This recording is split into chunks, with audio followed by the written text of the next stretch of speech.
तो जैसा कि पिछले एपिसोड में हमने देखा था, कप्तान इस दौरान जो हेवनली डाओ जो कि एक तरह से उनका बेटा ही था, उसी के ऊपर दांत काट लेते हैं।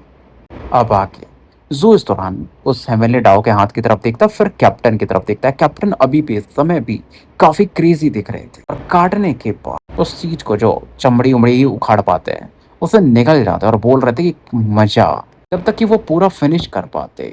किंग क्यू निंगियान एकदम शॉक्ड हो जाते क्योंकि कप्तान ने ऐसा कुछ खा लिया था जैसे कि वो डाइजेस्ट नहीं कर पा रहे और उनका पेट फूलना शुरू होता है और वो फट जाता है। चारों तरफ खून फैल जाता है और उनके पेट में से मानो हेवनली डाउ की और थोड़ी बहुत गोल्डन स्किन दिखाई दे रही थी, जिससे कि जो कि उनके पेट से बाहर निकलता है। कैप्टन फिर से आगे बढ़ते हैं लेने के लिए, हाथ आगे बढ़ाते हैं क्योंकि पेट अभी फटा था, लेकिन अब हाथ भी कोलैप्स कर जाता है, मतलब पूरी बॉडी डिस्ट्रॉय हो जाती है, ऐसा समझ लो। और कप्तान का बस थोबड़ा बचता है जो खोपड़ी है। कह ये सकते हो कि कप्तान की खोपड़ी कभी नहीं पूरी तरह से खत्म होती, नहीं तो कप्तान भी खत्म हो जाते। और जो गोल्डन स्किन जो कि कप्तान ने निकला था ना बेसिकली पेट में, जो कि अब बाहर निकल चुका था, फड़फड़ा के कहीं दूर जा रहा था, कप्तान अपने मुंह से पकड़ लेते हैं, फिर अपना शब्द पूरा करते हैं कि मजा आ गया। इनकी एक गहरी सांस लेती कि यार ये आदमी निंग्यान तो भाई, ऐसा कभी उसने किसी को नहीं देखा था कि जिससे कोई मरने से डरना लगता हो। हेवनली डाउ को भी पता चल चुका था कि किसी ने उसको दांत काटा है, तो हाथ रुक जाता है और जो स्पेस होल था अलग सा, उसमें से देखता है। बड़ा कंफ्यूज था खोपड़ी क्या कर रहा है। हालांकि एक चमड़ी हल्की सी गई थी और कुछ हुआ नहीं था, और कप्तान इस दौरान पागलों की तरह हंस रहे थे कि फाइनली मैंने हेवनली डाउ का भी टेस्ट कर लिया, अब बारी हमारे भागने की। मुझे नहीं पता देखो हम लोग कहाँ टेलीपोर्ट होंगे मेरे छोटे भाई, लेकिन जनरल डेस्टिनेशन मैंने सेट कर दी है, तो सभी को उनके सफर के लिए गुड लक और सभी सुरक्षित रहे। और कैप्टन के मतलब फोरहेड पर ना गोल्डन लाइट चमकती, बहुत सारे मैजिकल सिंबल्स बनाने लगती है, आसपास पूरा एरिया घेरने लगता है। चार बड़े बड़े टेलीपोर्टेशन पोर्टल खुल जाते हैं, सबके अंदर मानो हेवनली डाउ की बेसिकली कैप्टन ये जो है हेवनली डाउ की चमड़ी उखाड़े थे ना, उसी से काम करवा रहे थे, उस ऑरा, क्योंकि तगड़ी ऑरा चाहिए थी आपको। और तुरंत उसमें से चार लाइट निकलती है। जो स्ट्रॉन्गेस्ट लाइट थी वो कप्तान और जू की तरफ पड़ती, बाकी दो निंगियान और किंग के ऊपर। मतलब जू को समझ में आता है कि कप्तान को ऐसा किक इन नहीं करना पड़ेगा क्योंकि ये पोर्टल अपने आप दूसरों को यानी इन लोगों को खींच रहा है। और थोड़ी समय में ये चारों यहाँ से गायब हो जाते हैं। देखो 10 एंट्रल्स ट्री को तो हेवनली डाउ निकल ही चुका था, और उसके बाद निकलने के बाद पेड़ को पूरी तरह से हेवनली डाउ भी यहाँ से गायब हो जाता है, मानो वो यहाँ पर था ही नहीं। मतलब चीज एकदम नॉर्मल हो जाती, लेकिन इस ऑरा का काफी प्रभाव पड़ता है। जो हेवनली डाउ प्रकट हुआ था, बहुत सी चीजें हुई थी, तो 36 शहर जो थे ना यहाँ के, वो बहुत अच्छे खासे डैमेज हो चुके थे। हेवनली जेनिथ जो थे ड्यूक, वो आसमान की तरफ देख रहे थे कि उन्हें समझ में नहीं आ रहा था वो क्या ही कहें। जाओ जिंग वो तो एकदम हैरान था। इस दौरान वो जो लड़का था लिन युआनडोंग, वो बोलता मानना पड़ेगा गॉड चाइल्ड को, कितने तगड़े थे वो। जिंग वो कुछ कहना चाहता था बट कुछ कहता नहीं, और ड्यूक भी कहते हैं कि उम्मीद है कि गॉड चाइल्ड की जर्नी सेफ रहे। चीजें अब नॉर्मल हो रही, तभी यहाँ पर एक सी ऑफ लाइट चमकता, मतलब अचानक से और प्रकट होती, और एक मैन जो कि इंपीरियल रोब पहन के थे, गोल्डन रोब था बेसिकली, वो ड्रैगन्स के साइंस बने हुए थे उस पर, वो प्रकट होते हैं। ऑब्वियसली उन्होंने एम्पेरियर क्राउन भी पहना हुआ था, और इन्हें देखते ही चाहे जाओ सिंह वो, ये लोग तुरंत नतमस्तक हो जाते हैं कि एम्परर। ड्यूक जेनिथ भी और बाकी भी जितने भी 36 शहर के मतलब ड्यूक वगैरह थे यहाँ पर, जो भी ब्लैक गार्ड कल्टिवेटर से, सभी नतमस्तक हो जाते हैं एम्परर बोल के, क्योंकि ये बंदा भाई को कोई और नहीं, जो यहाँ का हेवन गिल्ड डायनेस्टी है वहाँ का महाराजा है। हालांकि देखो यहाँ पर टोटल 4 वैसे तो इम्पीरियल डायनेस्टी है, लेकिन इनके ऊपर में एक रॉयल डायनेस्टी भी है, तो चारों जगह 4 किंग हैं। और इनके ऊपर में जो बंदा है जो चारों को कंट्रोल करता है बेसिकली, उससे आप एंसेस्ट्रल एम्परर भी कह सकते हो। इस दौरान ये एम्परर आया हुआ था, वो देखता है और बोलता है मोटियानजेंग। अब ये मोटियानजेंग ऑब्वियसली ड्यूक हेवन जेनिथ का नाम था, तो वो बोलते हैं जी सर बोलिए, तुम्हारे बेटे ने काफी अच्छी सर्विस परफॉर्म की है मू ये ने, तो क्योंकि गॉड चाइल्ड का उसने स्वागत किया था, तो उसे कैथेड्रल में एक गॉड सर्वेंट रख दिया गया है। ये सुन करके ड्यूक काफी खुश हो जाते हैं और एम्परर को भाई और रेस्पेक्ट दिखाते हैं। उसके बाद जो हेवन गेल के एम्परर थे ना, वो दूर में देखते हैं, उस तरफ देखते हैं जहाँ से गॉड चाइल्ड गायब हुए थे। चलो गॉड चाइल्ड तो मुझे मिलना नहीं चाहते, तो मैं तुम लोगों के ऊपर भरोसा करूंगा कि तुम लोग उन्हें ट्रैक करो, और जाने लगते। लेकिन जाने से पहले ये उस तरफ जो टेलीपोर्टेशन की ऑरा थोड़ी बहुत रही होगी, उसे पूरी तरह से खत्म कर देते, यानी उन्हें ढूंढना मुश्किल होगा, यानी कि जोकिंग वगैरह। और उसके बाद एम्परर हेवन गिल यहाँ से निकल जाते हैं। और सिंह वो सोच रहा था कि भाई ये क्या सीन था। ड्यूक जेनिथ इस दौरान कहते हैं कि यार मानना पड़ेगा एम्परर की टाइमिंग एकदम परफेक्ट थी। अब देखो सर्चिंग क्योंकि बहुत फास्ट होने वाली थी, ऐसा तो नहीं था कि जो नाइट शेड कैथेड्रल है हेवन गिल डायनेस्टी में, वही लोग बस जोकिंग को चाहते हैं यानी गॉड चाइल्ड को, बाकी भी जो 3 कैथेड्रल्स हैं यानी कि 3 जो होली टाइड रॉयल डायनेस्टीज है, वहाँ के लोग भी तो चाहिए होंगे, वो लोग भी तो सर्च करेंगे। और इसमें ज़्यादा इंटरेस्टेड थे रेड स्पिरिट डायनेस्टी और मून मिस्ट डायनेस्टी वाले। तो इस दौरान जो गॉड चाइल्ड अपीयर हुए थे, उनकी खोज की जा रही है पूरे होलीटाइड रीजन में, ये चारों तरफ फैलने लगा था और ये न्यूज़ सी सीलिंग काउंटी तक फैल चुका था। तो एक हलचल मच जाती है, यार नाइटशेड का गॉड चाइल्ड, ये क्या सीन है? और ये चीज़ भी फैलता है कि जो मतलब वेस्टलैंड, जो ईस्ट वेस्टलैंड सिटी था जहाँ पर वो 10 एंट्रल स्ट्रीट था, वो तो अब पूरी तरह से गायब हो चुका है। लोगों को ये भी समझ में नहीं आता यार कि जो हाई प्रीस्ट है हेवेनिकल डायनेस्टी के, कैथेड्रल के बेसिकली, वो उन्होंने सर्च के लिए बोला लोगों को, वो खुद क्यों नहीं गए ढूँढने के लिए? और इवन जो एम्परर थे उन्होंने 3 दिन का डिले कर दिया था कि 3 दिन बाद से तुम लोग ढूँढना शुरू करना, मतलब इस गॉड चाइल्ड को। तो लोगों को समझ में नहीं आ रहा था क्या सीन है। अब इस दौरान देखो कॉन्ग्स, यांगलंग और उसके दोस्त कुछ मिशन पे गए हुए थे। तो बाहर में इन्हें पता चलता है कि यार ऐसा कुछ सीन हो गया, तो बोलते कहीं ये वो दोनों ही तो नहीं थे। लेकिन ये विश्वास तो नहीं हो रहा था कि इतनी बड़ी मतलब कांड वो दोनों अकेले तो नहीं कर सकते हैं। फिर एक दूसरे की तरफ देखते हैं, यार नहीं होंगे, कोई और होगा, इतना बड़ा कांड थोड़ी करेंगे। फिर ये लोग थोड़ा शांत हो जाते हैं, जैसे माउंटेन रिवर कहता है नहीं यार पॉसिबल तो नहीं है। थोड़ी देर एकदम शांत हो जाते हैं कि यार क्या पता कर दिए हो, लेकिन क्या पता नहीं भी किए हो। तो ये जो सी सीलिंग काउंटी में इनजस्टिस प्रीफेक्चर है, उस लोकेशन को हमें दिखाया जाता है जहाँ पर सूर्य की किरणें काफ़ी तेज़ी से पड़ रही थी और आसपास खुले मैदानों को देखा जा सकता था। और यहाँ पर बहुत सारे कपड़े जैसा कुछ तो दिख रहे थे। बेसिकली जो एरिया था गारमेंट फ्लॉ फ़ॉल्क वाले लोगों का था। लेकिन तभी अचानक से यहाँ पर एक स्पेस खुलता है और एक खोपड़ी आके यहाँ पर गिरती है, जो कि ऐसा गिरते ही मतलब ऐसा गोल-गोल बॉल जैसे घूमता है, गुर गिरती है और फिर जाकर रेस्ट में आ जाती है। जहाँ पर जो भी ये गारमेंट फ़ॉल्क वाले लोग थे ना, जो कपड़े वाले, जैसे ही अपने कप्तान को वो हाथ में एक पहन लिया था उसने ग्लव्स टाइप में, वैसे ये लोग थे जो कि बहुत ध्यान से देखते। इधर खोपड़ी फाइनली, क्योंकि अ, मुंडी नीचे था और सर तो है ही नहीं, मतलब पैर तो है ही नहीं, तो कप्तान खुद को फिर ऐसे एडजस्ट करते हैं और फाइनली यहाँ से देख पाते हैं। फिलहाल तो इनके पास अपनी मुंडी ही थी। देखते कि कहाँ पे हूँ मैं, अच्छा गारमेंट फोक वाले लोकेशन पे हूँ, और काफ़ी एक्साइटेड हो जाते हैं क्योंकि इनकी एक फ्रेंड भी थी यहाँ पर जो कि गारमेंट फोक थी, जो लास्ट टाइम मिली थी, लेडी क्लोव जो थी। तो उनको पता भी चल जाता है कि काफ़ी खुश होकर के यहाँ पर आती हैं लेडी फाइव फिंगर्स। कप्तान कुछ कहने ही वाले थे और देखो क्योंकि बहुत सारे ये गारमेंट फोक आ चुके थे ना, तो वो लेडी फिंगर जब इन्हें समझाती हैं तो उसके बाद बाकी लोग छोड़ के जाते हैं, नहीं तो भाई वो लोग परेशान करने वाले थे कैप्टन को। और गारमेंट फोक यानी कि ये जो लेडी फिंगर थी, कप्तान के बालों को पकड़ती और ऐसे हवा में उड़ाते हुए ले जाती कि कप्तान आसपास के एरिया को देख पाए। और इस दौरान वो सोचते हैं कि पता नहीं लिटिल किंग कहाँ गया होगा, बट वो सोचते हैं कि नहीं नहीं, मेरा भाई सिंपल तो है ही नहीं, तो ठीक ही होगा। पहले मुझे मेरी बॉडी को ग्रो कराना पड़ेगा, बाद में मैं कुछ सोच पाऊंगा। और तुरंत फिर ये जो लेडी फिंगर थे उससे बात करते हैं कि तुम लोग के पास कुछ खाना वाना है क्या, और कुछ मजा करने के लिए है यहाँ पर। तो लेडी फिंगर का एक उंगली जो है इससे हाँ में सर हिलाता है और कप्तान को कुछ दूरी पर लेके जाता है। इस दौरान जब सेवन पैराडाइज से जोकिंग वगैरह आए हुए थे, तो एक डेजर्ट वाला एरिया पड़ा था, आपको याद होगा, जहाँ पर कुछ नहीं था। वहां पर हमें एक थर्मा शिप दिखाई देता है 300 मीटर का। काफी यूनिक डिजाइन था इसका, और जो शिप का कलर था वो डार्क वॉयलेट था और उसमें कोई और नहीं, अपना जोकिंग बैठा हुआ था, जो कि इस समय अपने ह्यूमन फॉर्म में आ चुका था और कल्टीवेशन में लगा हुआ था। 3 दिन गुजर चुके थे, मतलब टेलीपोर्टेशन से जहाँ से ये आया था वो अपना ईस्टलैंड वेस्टलैंड सिटी से, और अभी तक इसे खतरा तो नहीं मिला था। और धूप काफ़ी ज़्यादा थी, तो धर्मा शिप को यूज़ कर रहा था निकलने के लिए। और 3 दिनों में ये अपने कल्टीवेशन को चेक कर रहा था कि इसने कितना इम्प्रूव किया है, क्योंकि देखो ये 5 पैलेस लेवल से 8 पैलेस लेवल पे जा चुका था और 9वां हेवनली पैलेस भी थोड़ा थोड़ा बन गया था। और सोच रहा था कि बिग ब्रो कॉन्ग के पास 10 पैलेस का बैटल प्रोवेस है और वो नास एंड सोल के कल्टिवेटर्स की को जो कि अर्ली स्टेज में होते हैं उन्हें आराम से मार पाते हैं, और अगर मैं अब ऑल आउट जाऊँ तो मैं भी ऐसा शायद कर पाऊँ। पर सोचता है कि देखो अब इसको 3 और अपने हेवनली पैलेस को पूरा करना है, 9, 10 और 11 को। उसके बाद अपना बंदा पहुंच जाएगा, मतलब ट्राई कर सकता है ब्रेक थ्रू का नास एंड सोल लेवल के लिए।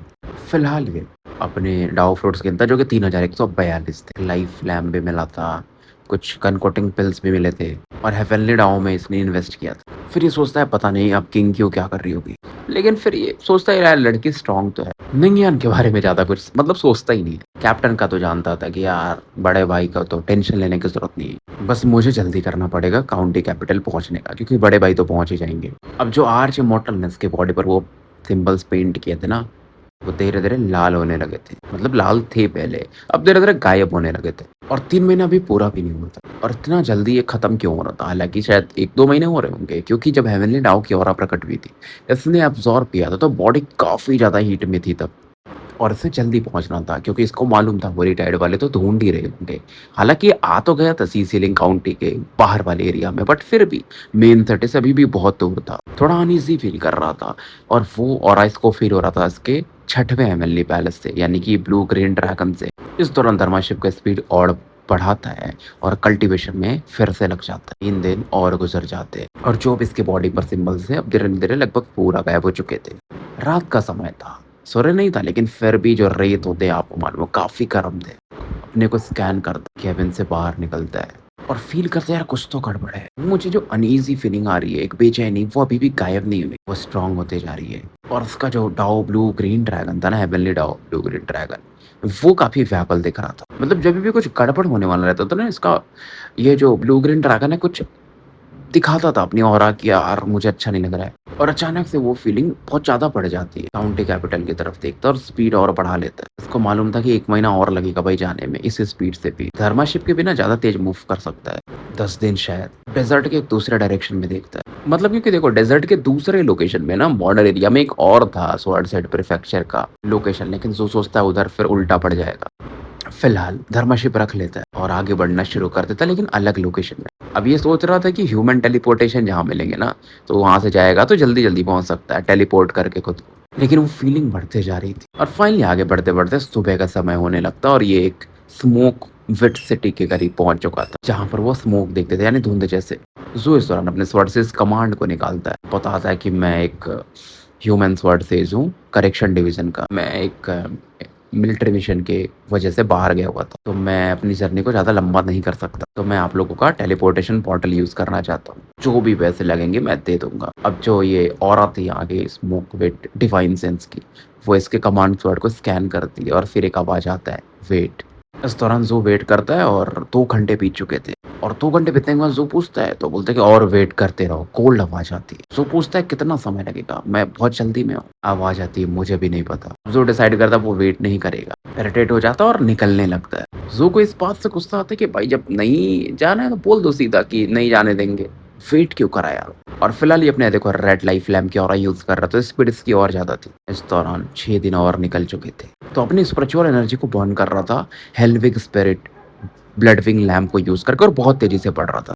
और 4 दिन इसको और लगेंगे काउंटी कैपिटल के बॉर्डर पहुँचने में। और ये दिखाता था कि भाई नॉन स्टॉप 6 दिन ये बहुत तेज़ी से बढ़ा था। अभी भी टॉप कंडीशन में था। मेंटली हालाँकि थोड़ा बहुत थका ज़रूर था।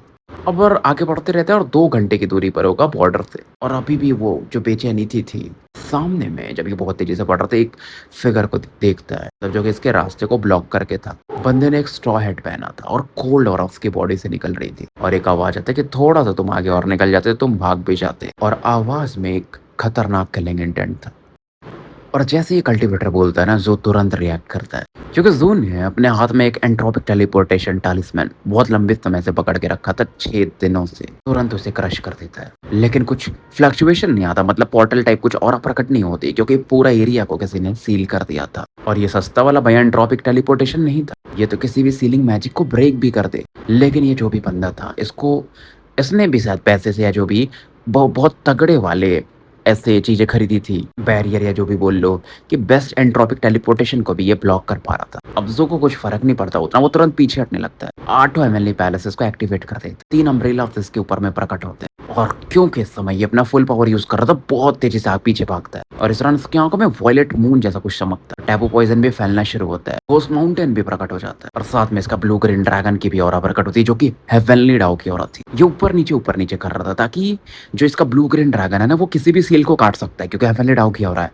तो उसको यूज़ कर रहा था कि कट जाए अगर तो कहीं से यहाँ से फिर बाहर निकल जाए। लेकिन जब वो टोपी वाला स्ट्रॉ हैट वाला कल्टीवेटर से देखता है तो कुछ इनकांटेशन यानी कि टेक्निक अपने हाथ से मूव करता है राइट हैंड से स्पेशली। बहुत सारे सिंबल्स दिखने लगते हैं। पूरे एरिया को और ब्लॉक कर देता है कि कोई भाग ना सके। अब जो फिर से एक टेलीपोर्टेशन को यूज़ करने वाला था कि निकल पाए कैसे भी। देखो ये जो कल्टीवेटर जो भी था स्ट्रॉ हैट ये लंबे समय से प्लान कर रहा था तो उसके किलिंग इंटेंट को देखा जा सकता था। तुरंत अपने अंगूठे को काटता है और गोल्डन ब्लड बाहर निकलता है और बैरियर को और मजबूत कर देता है ये ब्लड जो कि अभी ज़ू का जो ब्लू ग्रीन ड्रैगन था बेसिकली सीलिंग को कमज़ोर कर रहा था, उसे फिर से स्ट्रॉन्ग कर देता है। उसके बाद ज़ू की तरफ देखता है और बोलता है, लंबा समय हो गया ज़ू किंग, अब तो तुम भाग भी नहीं सकते और अब हमें कोई बीच में डिस्टर्ब भी नहीं करेगा। अब ये जो उसने टोपी पहना था स्ट्रॉ हैट, उससे निकालता है और अपने चेहरे को दिखाता है। मिडिल एज्ड मैन था, ज़ू इसे पहचान जाता है। ये था मास्टर शेंगियन का बाप यानी कि पिताजी चू टियानकुन। उसके अंदर से ना गॉडलीनेस का फ्लक्चुएशन को फ़ील किया जा सकता था। वो जो फाइनल एक्सपेरिमेंट वाली गॉड बॉडी थी ना, जिसके बारे में वो वॉयलेट प्रिंस ऑफ सियान और वो लौंडा जो उसके साथ में था, नाम तो मैं भी भूल चुका हूँ, जो मतलब प्रिंस सियान के साथ हमेशा घूमते रहता है, जिसकी बात कर रहे थे जिस एक्सपेरिमेंटल बॉडी की, वो ये वाली बॉडी थी। देखो चोटियान कियान को पहले मौका नहीं मिला था, वो मारना तो चाहता था ज़ू किंग को अपने बच्चे का बदला लेने के लिए, लेकिन ज़ू हमेशा क्योंकि काउंटी कैपिटल में रहा तो उसको मौका नहीं मिला। अब इसके पास मौका था क्योंकि वहां पर तो स्वर्डसेस पैलेस वाले हैं, इसको मालूम है इसकी भी फटती है, तो काउंटी कैपिटल के बॉर्डर वाले एरिया में ये वेट कर रहा था आउटसाइड द बॉर्डर्स। और एक बार तो अटैक करना भी चाहता था ज़ू और कॉन्ग जियांगलोंग, जब एक बार निकले थे साथ में, अगर आपको याद हो तो, जो ज़ू किसी मिशन पे गया था, लेकिन किसी कारण की वजह से वो जो बर्ड है किंग किन यहाँ पर, उसने इसको इंजर्ड कर दिया था, तो ये कुछ कर नहीं पाया था। भाग तो गया था वहां से, लेकिन फिर भी फुली रिकवर नहीं हुआ, लेकिन बदला अभी भी इसको लेना था। फिलहाल ये कुछ टेक्निक यूज कर रहा था जू के लोकेशन को बेसिकली ट्रैक करने के लिए। जूकिंग का नाम पता था, उसके ब्लड वगैरह कभी इसको मिले होंगे पहले बैटल होटल में, कहीं से इकट्ठा किया होगा पुराने बैटल से, तो उसके थ्रू जू का लोकेशन को ये डेविनेट कर रहा था, तो इसे हमेशा पता चल जाता था जू कहाँ पर है। और उसके अंदर फिलहाल वो प्रतिशोध की भावना थी, अपने बच्चे के प्रतिशोध की। जू को तो अभी भूला भी नहीं था जो मास्टर शेंग्यून का जो गॉड बॉडी था जिसमें वो प्रवेश किया था, कितना स्ट्रॉन्ग पावर था, और ये बंदा तो वैसे भी ज्यादा पावर लेवल पे है। और इस दौरान चोटियानकन हंसता है, तुम एक गोल्ड कोर कल्टिवेटर हो, तुम भाग सकते हो मेरी गॉडली सीलिंग से बच करके। चोटियानकुन इस दौरान अपने कल्टीवेशन बेस को रिलीज करता है, ये नास एंड सोल के अर्ली स्टेज में था। जू जो कि अब पीछे भाग रहा था उसका ये पीछा करता है। जू देखता है, अच्छा नास एंड अर्ली फेज। जू बोलते ये ट्रैक होगा क्योंकि ये बंदा नास एंड सोल के अर्ली फेज में तो नहीं होना चाहिए, ऊपर होना चाहिए। और इस ये गॉड बॉडी यूज कर रहा था, पावर लेवल और ऊपर होना चाहिए नॉर्मली, क्योंकि शेंग्यून की बॉडी उस समय बहुत पावरफुल थी। और चोटियानकुन तो उसका बाप है, ऑलरेडी पहले से काफी स्ट्रांग था, क्योंकि जब पहली बार ये मिला था चोटियानकुन, जब इन लोगों से जो वगैरह से बहुत पहले, तो नास एंड सोल के पीक पर था। और जो के दिमाग में आता है क्रेजी लुक था जू का, कि देखो इसका जो ब्लू ग्रीन ड्रैगन है वो सीलिंग को तो इवेंचुअली तोड़ ही देगा, उसको बस समय चाहिए। मैं अभी इस बंदे का मैच नहीं हूँ, लेकिन अगर मैं सीलिंग एरिया को तोड़ दिया, फिर इसको मालूम था इसे अपना हर एक चीज इस्तेमाल करना पड़ेगा, तब जाकर के ये कुछ कर पाएगा। तुरंत अपने 8 हेवनली पैलेसेस के पावर को रिलीज करता है। गोल्डन क्रो का पावर तो था ही, बाहर में भी क्योंकि टैटू से पावर आता था, और गोल्डन क्रो का जो इसेंस था इसके एक हेवनली कोर में था, तो 9 पैलेस के बैटल प्रोवेस को ये मैच कर सकता था, कह सकते हो 10 के काफी करीब भी था। और दोनों का बैटल शुरू हो जाता है। जब दोनों पंचेस मारते तो जुकिंग थोड़ा पीछे जाता है, टियानकुन भी थोड़ा पीछे जाता है, जो कि हैरान था। और जू अपने ट्रम्प कार्ड को भी यूज कर लेता है, तीसरे हेवनली पैलेस के पॉइजन को, और साथ में बाहरी भी जो पॉइजन पाउडर्स के पास थे। और टियानकुन जो कि फिर तेजी से आगे बढ़ रहा था, उसका एक्सप्रेशन थोड़ा सा फ्लिकर करता है, तुरंत अपने दोनों हाथ से कुछ टेक्निक्स मतलब हैंड साइंस बनाता है, गोल्डन लाइट निकलती है। जू देख रहा था कि ये बंदा फेक कर रहा है, मतलब इसके साथ खेल रहा है जू के साथ, और अपने ट्रम्प कार्ड जू रिलीज करते चाहता है। फायर भी आगे भेजता है अपने गोल्डन क्रो के ऑरा के साथ, साथ में सरिया को भी आगे भेजता है। और जो बैटरियाज थे वो देख सकते थे कि जू की आंखों में एक अलग लेवल का मैडनेस था, वो भी अपने फुल पावर को यूज करते। जो लाल वाली बिजली है उसका फुल पावर। शैडो भी इस समय ऑल आउट जा रहा था, 1500 मीटर एरिया को शैडो फील कर सकता था अपने शैडो से, पॉइजन के साथ मर्ज होकर के शैडोवी डोमेन बना रहा था, इसमें बहुत सारी आंखें खुल जाती है, मर भाई मर, और बहुत सारी आवाजें निकलती है ना, ऐसा लग रहा था कोई श्राप दे रहा हो वैसा चोटियानकुन के आसपास। चोटियानकुन तुरंत इस दौरान फिर से अपने कुछ हैंड साइंस यूज करता है, क्योंकि भाई के पास अभी डिफाइन एबिलिटीज थी, गॉडली पावर। और देखो कितना भी टेक्निक यूज करता, जू का पॉइजन भी काफी स्ट्रॉन्ग, टियानकुन को पीछे हटना पड़ रहा। जू को समझ में नहीं आ रहा यार ये पता स्ट्रॉन्ग है, पीछे क्यों हट रहा है। और फिलहाल जू अपने स्वॉर्ड को भी बनाता है, मतलब स्वॉर्ड वाले और टियानकुन की तरफ भेज देता है। बेसिकली वो एम्परर स्वॉर्ड की औरत थी। तब जू रुक नहीं रहा था, एक के बाद एक अपने ट्रम्प कार्ड यूज करते जा रहा था, और एम्परर स्वॉर्ड अभी आगे ही बढ़ रही थी। तब तक जू अपने वॉयलेट मून की भी ऑरा को यूज कर देता है, उसकी आंखों में वॉयलेट मून बनता है, टियानकुन के फेस को लॉक करता है। मतलब जू का जो मून बनता है ना, उसकी परछाई टियानकुन के भी चेहरे पर बन जाती है। जो चाहता था कि वो बंदा भी अपने ट्रम्प कार्ड को रिलीज करे। टियानकुन की बॉडी अब कोलैप्स करने लगती है, और जो इस दौरान क्या करता, अपने शैडो के साथ भी फ्यूज हो जाता है, मौका नहीं देना चाहता था। तो इसकी जो फ्लैश पावर थी बॉडी की, यानी बॉडीली पावर बहुत बढ़ जाती है। 10 पैलेस के आराम से बराबर ही उसके ऊपर ही बहुत तेजी से आगे बढ़ता है डैगर निकाल करके, और चौकन्ना भी था कि टियानकुन अब अपने ट्रम्प कार्ड को रिलीज करेगा। सीधा गले को एम करके अपने मतलब डैगर को चलाता है, बट टियानकुन की बॉडी के आर पार निकल जाता है, मतलब उसका खोपड़ी अलग हो जाता है। वो हैरान था कि हैं ये मर गया। जू खुद अचंभित हो जाता है यार, क्योंकि नास एंड सोल के अर्ली स्टेज में था, चाहे जो भी हो। जू के हिसाब से तो ये पीक में होना चाहिए, और गॉडली बॉडी के साथ तो और तगड़ा हो जाना चाहिए, उसे भरोसा तो नहीं होता है। चैन तो नहीं मिलता है तो अपने पॉइज़न को टियानकुन के बॉडी पे भेज देता है। बॉडी उसकी सड़ाने लगता है। लेकिन जो सीलिंग था ना इस स्पेस में वो अभी भी था और फिलहाल आसमान में जाकर के फुल पावर अटैक करता है ताकि ये जो सीलिंग है उसको तोड़ दे। इस दौरान जमीन की तरफ देखता है। टियानकुन जहाँ मरा था ना वहाँ गोल्डन लाइट चमकती। वहाँ के मैजिकल लॉज बदलने लगते। मानो टाइम को इन्फ्लुएंस कर रहे हो वो पावर। समय मानो पीछे जा रहा था और टियानकुन का पहले खोपड़ी आके जुड़ता है, फिर बॉडी फिर से पहले जैसा होने लगता है, फिर वो आँखें खोलता है और ज़ू अचंभित था देख करके और टियानकुन की आवाज़ आती है कि मैंने तुम्हें कम में आकर मुझे नहीं पता था कि तुम्हारे पास भी गॉड पावर है। और टियानकुन का कल्टीवेशन बेस इस बार बढ़ता है। अब ये सीधा मिड स्टेज में पहुंच जाता है नासेंट सोल के। और आपको लग रहा होगा या किसी को भी लगेगा यार नासेंट सोल पे तो है, इनिशियल लेवल से मिड स्टेज पे तो गया, लेकिन वो पावर डिफरेंस काफ़ी बड़ा हो जाता है, ज़मीन आसमान का फ़र्क होता है। टियानकुन फिर बोलता है कि ये मेरे जो एक्सपेरिमेंटल गॉड बॉडी है ना, बाकियों से काफ़ी अलग है। गॉड बॉडी जो भी बनी थी, मेरे इस बॉडी का पावर है रिसरेक्शन का, इनफाइनाइट रिसरेक्शन, मतलब मैं कितने बार भी मरूंगा मैं जिंदा हो जाऊंगा। वो तो इस बंदे के साथ प्रॉब्लम क्या हुआ कि ये किन किन बर्ड से बैटल हो गया, इसका भिड़ गया, कहीं से मिल गई होगी या जो भी हुआ, इसलिए इसका पावर लेवल नीचे चला गया था। क्योंकि किन किन भी एक एंशिएंट म्यूटेंट बीस्ट है जिसके पास गॉडलीनेस की हो रहा है, तो मर के रिसरेक्ट तो ये हो गया लेकिन इसका पावर लेवल गिर गया। रिकवरी प्रोसेस थोड़ा स्लो है, इसलिए अभी भी ये अपने फुल पावर यानी कि मिड स्टेज पे फिलहाल जा सकता है शायद। तो लेकिन लोगों के सामने नासेंट सोल का अर्ली फेज ही दिखाता है। लेकिन अब ये बोलता है अब तो मुझे बता दो कि हमारा गॉड पावर क्या है, तो रिप्लाई नहीं करता है। फ्लैशी बॉडी के पावर को यूज कर टियानकुन के सामने पलक छपकते प्रकट होता है। लेकिन टियानकुन अब पहले से ज्यादा फास्ट था। वो तुरंत 300 मीटर पीछे हट चुका था। वो एकदम अब शांत राइट हैंड को आगे बढ़ाता है, मतलब ऊपर उठाता है, जमीन की तरफ बढ़ा देता है और बोलता है मेरे बेटे, यानी अपने बेटे को ये यूनेर बुलाता था ना, उसने तुम्हारे पे स्वर्ड मूव यूज किया था, वो कंप्लीट नहीं थे क्योंकि उसका कल्टीवेशन लो था। और देखो मेरे पास तो अच्छा खासा समय है, मैं तुम्हें सोरिंग क्लाउड स्वॉर्ड सेट का एक सीक्रेट मैजिक दिखाता हूँ जिसे कि 12 swords of heaven and earth कहा जाता है। तो आसपास का जो बालू था, सैंड जो था, कि कोई डेजर्ट एरिया था 3000 मीटर का, वो उड़ने लगता हवा में। जमीन पूरी तरह से कांपने लगती है। ऐसा लग रहा था नीचे में मानो समुद्र हो, कुछ वैसी हरकतें हो रही थी, मतलब लहरें बन रही थी बालू की। और एक बड़ा सा तलवार बनता है यहाँ पर, धीरे धीरे बनते जाते हैं और टोटल 12 बनते हैं। हर एक स्वर्ड बेसिकली 3 किलोमीटर लंबा था और ये तलवार जोकिंग की तरफ पड़ जाते हैं। वो हैरान था अभी तक इसने जो भी बैटल किया था ना, ये इस लेवल का पावर तो इसे मैच नहीं किया था किसी ने। कि शेंग्योन ने ऐसी टेक्निक कुछ यूज़ की थी आई गेस 3 तलवार का, लेकिन वो काफ़ी नहीं था। और तलवारों का प्रेशर इतना था कि दूर से ही इंसो की बॉडी से ब्लड आने लगता, मतलब होठों से। दौरान इसके ऊपर में वो सुप्रीम लिमिटलेस क्राउन जो था, जो इसको प्रोटेक्ट करता था, वो भी प्रकट हो जाता है। और इसका जो लैंप था वो स्पीड बढ़ाने वाला, वो भी प्रकट हो जाता है। इसके पीठ के पीछे में ना एक पंख भी प्रकट हो जाता है उस लैंप की वजह से, और बहुत तेजी से ये पीछे हटता है, मानो ये टेलीपोर्ट कर रहा हो, कुछ उस प्रकार की इसकी स्पीड थी। और भागते भागते ना एक मुक्का भी मारता एक तलवार पर, क्योंकि इस समय ये फ्लैशी बॉडी का पावर यूज कर रहा था। तलवार में क्रैक आने लगते हैं। बहुत कम लोग होंगे जिनके पास ऐसा फिजिकल पावर होता है।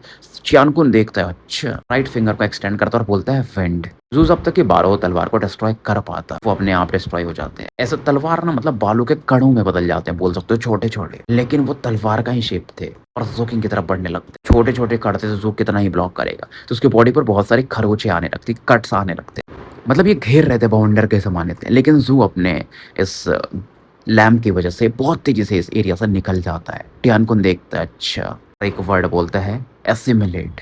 तो ये जो कण थे ना वो 3000 मीटर तक में फैल जाते हैं, एक बॉटल गॉड में बदलने लगते हैं और जू को ट्रैप करने लगते हैं। मतलब एक समझ लो लोटा जिसे हम बोलते हैं गाँव में, ऐसा कुछ वैसा बोल लो, या चाइनीज में आपने देखा होगा वो एक वाइन पीने के लिए रखते हैं, तो वो ढकने लगता है, या पगोड़ा ही समझ लो, जो जू को कवर करने लगता है। लेकिन तभी जू इस दौरान अपने गोल्डन क्रो के पावर को यूज करता है और गोल्डन क्रो बड़ी होती जाती, 300 मीटर, 1500 मीटर, 3000 मीटर, 9000 मीटर, और इवेंचुअली वो 15000 मीटर की हो जाती है। और गोल्डन क्रो के ऊपर में जू बैठा हुआ था, अभी भी शैडो फ्यूजन सीक्रेट मैजिक को यूज कर रहा था।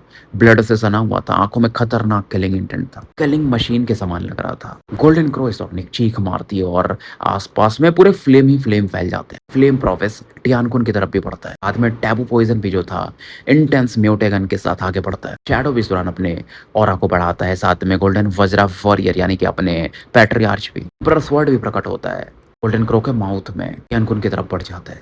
इस दौरान जो टियानकुन था ना, उसकी बॉडी से गोल्डन बीम ऑफ लाइट निकल रहा था जो कि उसे प्रोटेक्ट करने लगता है। जो इस दौरान थोड़ी खून की उल्टी करता है और पीछे भागते रहता है। पैट्रियार्च तो लगभग कोलैप्स होते होते बचे थे और शैडो भी उसकी ऑरा भी डिम हो जाती है। एम्परर स्वॉर्ड भी इस दौरान फेड हो जाता है। लेकिन इस दौरान जो टियानकुन के आसपास वो गोल्डन लाइट की ऑरा थी वो भी डिम हो जाती है, उसमें क्रैक आ जाते हैं। क्योंकि टैबू पॉइज़न पूरी चीज़ों को कवर कर चुका था और अंदर घुसना, रिसना शुरू हो गया था। टियानकुन की बॉडी फिर से सड़ने लगती है और फिर ये बोलता है, "इसी प्रकार के गॉड कर्स से लग रहा है तुमने मेरे बच्चे को इन्फेक्ट किया था। मुझे समझ में आ रहा है कि तुम कितने पावरफुल हो, लेकिन दुःख की बात ये है कि तुम्हारे पास अभी भी परफेक्ट कंट्रोल नहीं है इसका। इसके बाहरी पावर को यूज़ कर पा रहे हो, जो कि मुझे मारने के लिए काफ़ी नहीं है।" ये अपने मिडल फिंगर को यूज़ करता है और बोलता है, "कैलामिटी।" तो इसके ऊपर का जो हवा था ना, वो डिस्टॉर्ट होने लगता है और 9 भँवर जैसे बन जाते हैं और सभी में से ब्लैक कॉफ़िन्स बाहर निकलती हैं। 9 कॉफ़िन्स तो ज़मीन पे आके गिर जाती हैं और उसमें बेसिकली 9 ज़ॉम्बीज़ थे। अलग-अलग तरीके से शायद मरे थे। जैसे किसी को डुबो के मारा गया था, किसी को जला के मारा गया था, किसी के हाथ-पैर तोड़ के मारा गया, मतलब अलग-अलग तरीके से। और बेसिकली ये सभी चोटियानकुन थे